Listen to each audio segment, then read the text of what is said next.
Hi everyone, Michal Martin has been in the United States over the past week, and yesterday he gave his address to the General Assembly. Of course, it was nearly completely empty when he gave this address to all the members of the United Nations, and he went on to speak about human rights and the United Nations Charter, international law, international cooperation, the health and well-being of citizens, and leaving no one behind and all this type of nonsense. He also said at the moment there is a big pushback on human rights, and he said that he will tirelessly protect human rights around the world, and he fully supports the universal nature of human rights, and Ireland intend on sending a representative towards the Human Rights Council from 2027 to 2029. So let's get into this nonsense that Martin spouted on about human rights. What about the human rights of children in Ireland, where 1 in 5 children are in poverty? And yesterday, again, the latest homeless figures were released, which said that 5,145 children are now shamefully in state-sponsored incarceration facilities. And this is at the same time when Martin says the economy is doing great. And the human rights of these children obviously don't matter. What about the children waiting on scoliosis surgery? And also we see a big campaign in terms of the Justice for Harvey for those children who are suffering needlessly on hospital waiting lists, not to mention disability services, a special needs assessment, and also more and more children who are just being left behind, and parents also left behind because of the high costs of childcare in Ireland. No wonder we've a demographic collapse amongst the younger people in the context of their policies. But he won't speak about the inhumanity of these issues. He'll say it's a complex issue, and he'll say, well, we're doing the best we can and all this type of nonsense. But it's interesting because back in 2015, they brought forward an amendment to the Constitution, Article 42A, which was about supporting the best interests of the child and really was to ensuring that the state would uphold the best interests and health and safety of children.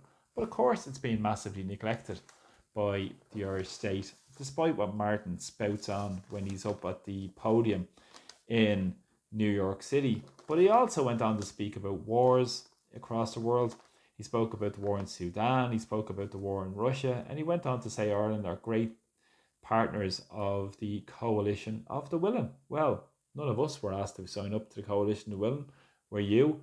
I propose a coalition of the unwilling, that we should have no hand, act, or power with any imperialist power. And he said that Ireland will support Ukraine as long as it takes, taking the words from many more European leaders who have pushed this narrative over the past number of years. And he said that they will continue to maintain economic and political pressure on Russia. They will tighten the sanctions. Well, who do the sanctions benefit? Not the ordinary working class people. Benefits the oligarchs, doesn't it?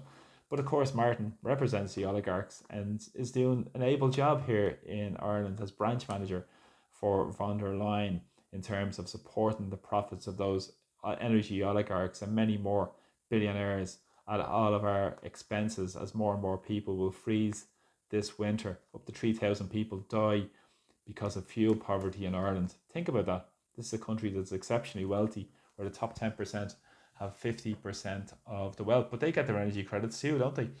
And also he said they will continue to support Ukraine. So more public money, notwithstanding the immigration fallout and chaos as well, and sending more non-lethal, inverted commas, military aid towards Ukraine, which is really undermining Irish neutrality. And he also spoke about offering security guarantees, which means, what does that mean? Boots on the ground, does it? Sending young men and women off to be killed in a war. Where have we heard this before? The same rhetoric being expended by Martin as was used over 100 years ago to send young men and women to fight foreign wars at the behest of their European masters. And he went on to speak also about Gaza.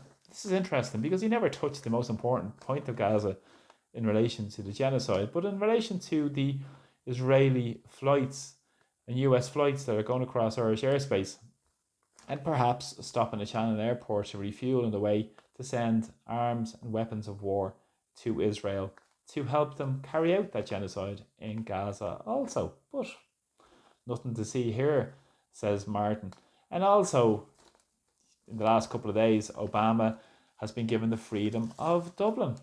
Of course, he was one of the biggest people who was responsible for arming the Israeli regime as well. But nothing to see here as he gets his freedom of the Dublin Award.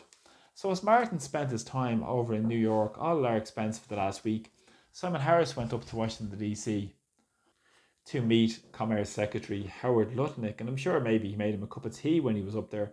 And he also went on to open the new Irish Embassy in Washington DC, next door to AFRA, the White House, all at our expense yet again. These people have no interest in representing the people of Ireland. They are only interested in representing the super rich, the wealthy, and the globalist elites. In the last couple of days, we've seen the move towards digital ID in Britain, which is great to see. It's getting good pushback. It needs to be the same here because these people have no interest in serving Ireland. They have no interest in our culture, our history, our identity. He speaks about human rights, but then he's trying to attack our basic rights in terms of speech, freedom of expression, and in terms of any sort of democratic, transparent oversight. We can see that, for instance, with the lack of accountability in Ireland in relation to Simon Harris and the massive Justice for Harvey campaign that's taken place right across Ireland as well, because people have been sick of this political establishment. More and more anti-government demonstrations will be coming up, and they're going to grow because people have had enough to what's taken place in Irish society. So thanks very much for all the support in my videos, and thanks so much to Andrew, Elizabeth, and Dan, Leo, and Joan, who have kindly supported me through buying me a coffee. I'm very grateful for all your kind and generous support. So thanks so much for supporting them. Please share my videos also as well. It's important to get the message out far and wide to what's really taking place in Irish society, and not the nonsense that the mainstream media will push down our throats. It's about getting the truth out there to what's really taking place in society and what interests they really represent. Thanks a lot for support. Slán go fóill. Bye bye.